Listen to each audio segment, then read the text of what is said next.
On a tendance à penser que c'est simple, une lame qui glisse sur la glace. Mais en réalité, derrière ça, il y a toute une science. Une science de la géométrie, de la physique, qui peut littéralement transformer une performance. Aujourd'hui, on va décortiquer ce qui se passe vraiment sous nos pieds. Tout le monde a déjà connu ça, hein, ces journées sur la glace où rien ne va.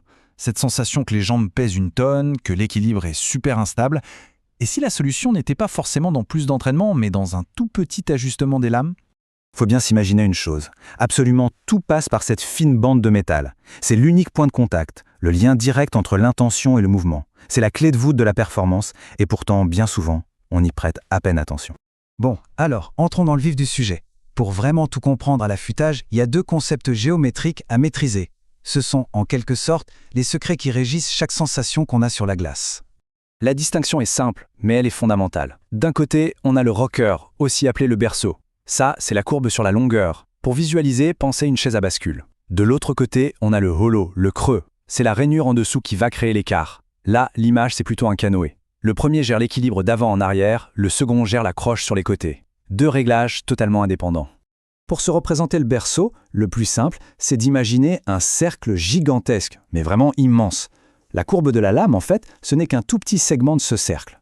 Le rayon de ce cercle qu'on mesure en pied, eh bien c'est ça qui définit le berceau. C'est ce qui nous permet de pivoter et de nous balancer sur la lame.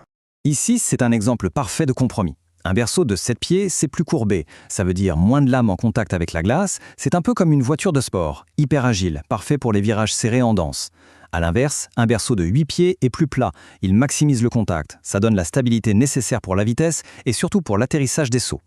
Allez, passons maintenant au creux. Cette simple petite rainure, c'est elle qui transforme une bande de métal plate en un outil de haute précision.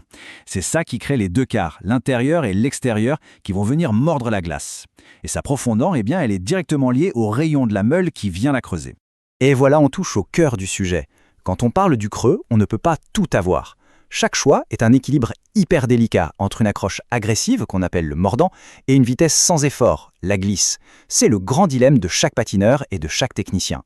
En fait, le principe est assez simple. Un petit rayon, par exemple 3/8 de pouce, va creuser une rainure très profonde. Résultat, l'écart s'enfonce bien, le mordant est au maximum.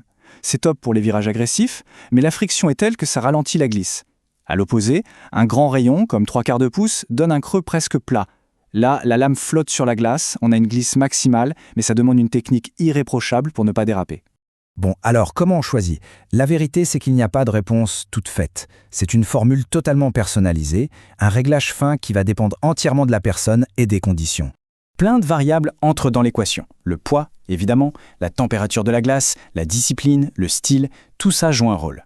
Un bon technicien, il n'affûte pas juste une lame, il affûte une lame pour un patineur en particulier. La glace elle-même, c'est un facteur hyper important. Une glace de hockey, par exemple, elle est très froide, très dure, c'est presque du béton. La lame a du mal à s'y enfoncer. Du coup, il faut compenser avec un creux plus profond. La glace artistique, elle, est un peu plus chaude, plus molle, donc plus accueillante. Un creux standard suffit généralement. Là, c'est de la physique toute bête. Plus de poids, ça veut dire plus de pression au centimètre carré. Une personne plus lourde va naturellement enfoncer davantage sa lame dans la glace, elle peut donc se permettre un creux moins prononcé pour aller chercher un maximum de glisse. A l'inverse, une personne plus légère aura besoin d'un petit coup de pouce, donc d'un creux plus profond, pour obtenir le même niveau de mordant. Allez, on passe dans les coulisses. Un affûtage pro, ce n'est pas juste un passage rapide sur une meule, c'est un protocole super rigoureux, une série d'étapes très précises où chaque petit détail a son importance. Chaque étape est absolument critique. Du diagnostic de départ à la vérification finale avec une jauge de précision, c'est un processus méticuleux. Le dressage de la meule, c'est ce qui garantit le bon creux. Les passes progressives, c'est pour protéger l'acier de la surchauffe. Les bavurages, pour s'assurer d'une carre parfaitement nette. C'est de l'artisanat de haute précision, ni plus ni moins. Sur ce point, il y a un peu deux écoles qui s'affrontent. D'un côté, l'affûtage manuel, où l'expert peut sentir la lame, corriger des défauts spécifiques, et de l'autre, l'affûtage automatisé, qui offre une constance et une répétibilité parfaite et qui préserve la géométrie de la lame sur le long terme. Les deux approches ont leurs avantages et leurs défenseurs. Ok, mais alors, comment on sait si un affûtage est réussi ou, au contraire, complètement raté? En fait, le corps et les lames envoient des signaux très clairs. Il suffit juste de savoir les interpréter. Le broutement. Ce mot décrit parfaitement la sensation. Ce son de vibration, ce dérapage un peu saccadé quand on freine, c'est le signal d'alarme numéro 1. Ça veut dire que l'affûtage est soit trop agressif, soit il a été mal exécuté. Il y a d'autres indices à surveiller. Par exemple, se sentir en confiance sur une carre, mais pas du tout sur l'autre, c'est typique de carre inégale. Ou si les pirouettes deviennent soudainement compliquées et se déplacent, c'est peut-être que le sweet spot de la lame a été modifié. Un mauvais affûtage peut vraiment saboter des mois d'entraînement. Un affûtage parfait, c'est un véritable investissement. Et comme tout bon investissement, il faut le protéger. Quelques gestes très simples après chaque session peuvent faire une énorme différence. La règle d'or, c'est celle-ci. Les pires ennemis de la lame, c'est l'humidité et les surfaces dures.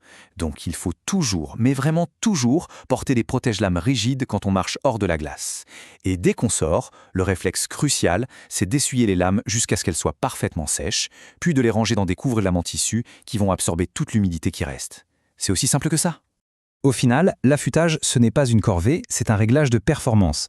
C'est cet ajustement qui transforme un simple équipement en une véritable extension du corps, parfaitement calibré pour un style, un poids et une discipline.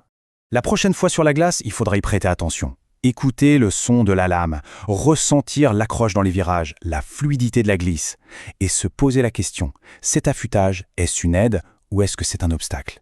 La réponse pourrait bien débloquer un tout nouveau niveau de performance.